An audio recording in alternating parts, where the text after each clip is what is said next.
안녕하세요. KK 건강입니다. 무화과 하면 말랑말랑해서 당뇨인은 무조건 피해야 한다고 생각하시는데요. 정말 그럴까요? 그리고 무화과를 혈당 걱정 없이 오히려 혈당 관리에 도움이 되게 먹는 방법이 있다면 어떨까요? 무화과는 당뇨인에게 그림의 떡 같은 과일이라 생각들을 많이 하시는데요. 하지만 무화과가 단순히 단맛만 내는 과일이 아니라는 사실부터 알아야 합니다. 무화과 속에는 혈당 관리에 중요한 역할을 하는 성분들이 숨어 있습니다. 대표적으로 칼륨이 풍부합니다. 칼륨은 우리 몸의 나트륨 배출을 도와 혈압을 조절하는 데 필수적인 미네랄입니다. 당뇨 환자에게 혈압 관리는 심혈관 합병증 예방을 위해 무엇보다 중요합니다. 또한 무화과에는 폴리페놀과 같은 강력한 항산화 성분이 가득합니다.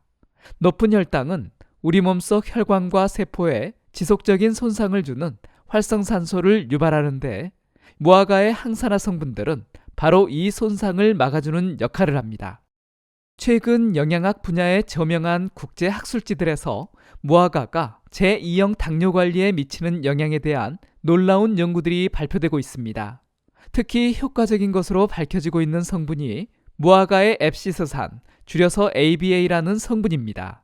제2형 당뇨는 우리 몸에 인슐린에 잘 반응하지 않는 이른바 인슐린 저항성이 주된 원인입니다.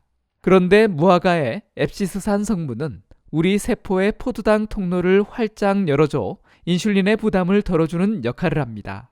실제로 혈당 조절에 어려움이 있는 성인들을 대상으로 한 인체 적용 시험에서 고당분 음료와 함께 무화과 추출물을 섭취하게 했더니 그냥 음료만 마셨을 때보다 식후 혈당 수치가 훨씬 낮게 유지되는 것이 확인되었습니다. 그럼 생무화과와 말린 무화과의 차이는 어떨까요? 우리가 음식을 먹었을 때 혈당이 얼마나 빠르게 오르는지를 나타내는 수치를 혈당지수, 즉 GI라고 하는데요. 이 혈당지수가 55 이하면 낮다고 분류되는데 생무화과의 혈당지수는 35에 불과합니다.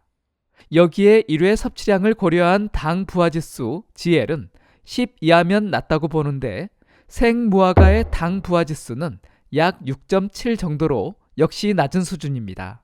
풍부한 수분과 식이섬유가 당의 흡수를 자연스럽게 늦춰주기 때문입니다. 하지만 말린 무화과는 전혀 다른 이야기가 됩니다. 건조 과정에서 수분은 날아가고 당분만 농축되면서 혈당지수가 60일까지 치솟습니다. 당 부하지수 또한 자료에 따르면 16에서 높게는 28.9까지 올라가 혈당에 상당한 부담을 줍니다. 이것을 볼 때 어떤 무화과를 섭취해야 하는지 아시겠죠? 이번에는 무화과와 같이 먹으면 좋은 식품에 대해 말씀드리겠습니다. 일단 혈당 관리를 위해서 단백질, 건강한 지방, 섬유질이 풍부한 식품과 같이 드시는 것이 좋은데요. 원리는 아주 간단합니다. 단백질과 지방이 풍부한 음식을 함께 섭취하면 우리 위는 이 음식들을 소화시키기 위해 더 많은 일을 해야 합니다. 음식물이 위에 머무르는 시간이 자연스럽게 길어지고 소장에서 당이 흡수되는 속도 또한 눈에 띄게 느려집니다. 연구도 있는데요. 영양학 분야의 권위 있는 학술지 뉴트리언치에 실린 한 인간 적용 연구입니다. 해당 연구에서는 건강한 성인들에게 흰빵만 섭취하게 했을 때와 흰빵에 무화과 페이스트를 곁들여 섭취하게 했을 때의 혈당 반응을 비교했습니다. 놀랍게도 무화과 페이스트를 함께 먹은 그룹에서 식후 혈당 반응이 낮아진 것이 확인되었습니다. 이는 무화과에 포함된 풍부한 식이섬유와 여러 생리활성 물질이 탄수화물의 소화 흡수 속도를 조절하는 데 도움을 준 결과입니다. 결국 단백질, 건강한 지방, 식이섬유라는 세 가지 요소는 혈당이 우리 몸에 미치는 충격을 최소화하는 가장 효과적인 방법인 셈입니다. 그렇다면 실제 어떤 식품과 먹는 것이 좋을까요? 몇 개 말씀드리겠습니다. 첫 번째 식품은 견과류입니다. 특히 아몬드나 호두를 추천하는데요. 견과류는 혈당 관리에 필요한 3대 영양소, 즉 식물성 단백질, 몸에 좋은 불포화지방, 그리고 풍부한 식이섬유를 모두 가지고 있습니다. 무화과 한두 개와 아몬드 5개에서 10개 정도를 함께 먹으면 혈당 관리에 아주 좋습니다. 두 번째 식품은 그릭 요거트입니다. 반드시 당이 첨가되지 않은 플레인 또는 무가당 제품이어야 합니다. 그릭 요거트는 일반 요거트보다 단백질 함량이 월등히 높습니다. 이 풍부한 단백질이 위에서 음식물이 배출되는 속도를 늦춰 포만감을 오래 유지시키고 혈당 상승을 막는 데 큰 역할을 합니다.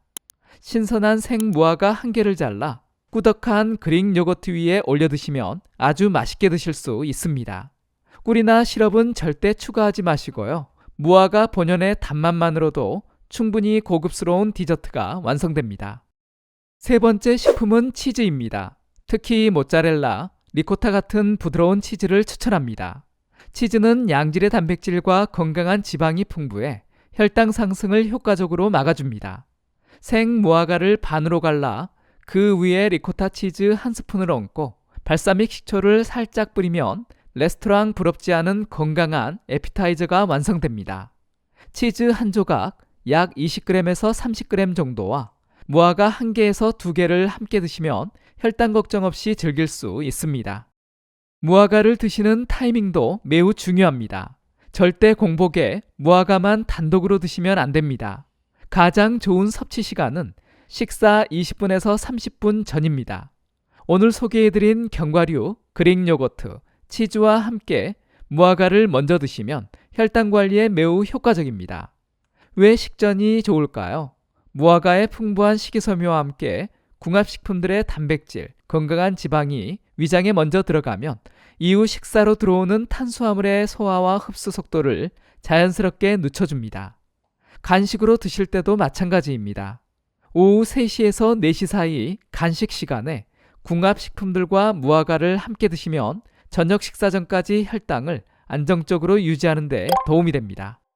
무화과가 아무리 좋아도 주의해야 할 분들이 계십니다. 먼저 신장질환이 있으신 분들입니다.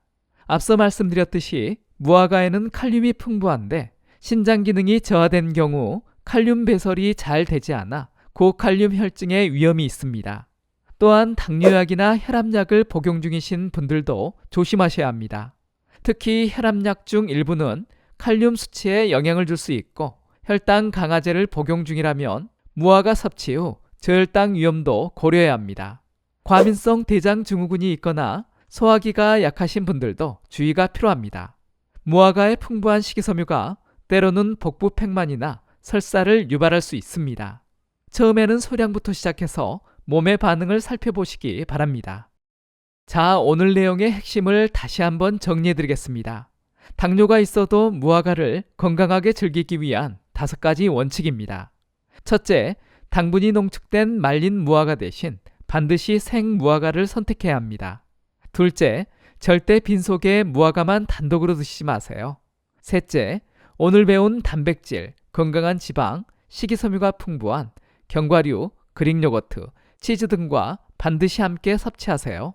넷째, 신장질환, 혈당 조절이 불안정한 경우 약물 복용 중이신 분들은 반드시 의료진과 상담 후 섭취하시기 바랍니다. 다섯째, 가장 중요한 것입니다. 아무리 좋은 조합이라도 양 조절은 필수입니다. 한 번에 생무화과 2개에서 3개 정도가 가장 적당한 양이라는 것을 꼭 기억해 주시기 바랍니다. 궁합식품과 같이 드신다면 양을 줄여야겠죠. 이번 영상이 도움이 되셨다면 다른 분들에게도 공유해 주시고요. 구독하기, 좋아요 눌러주세요. 감사합니다.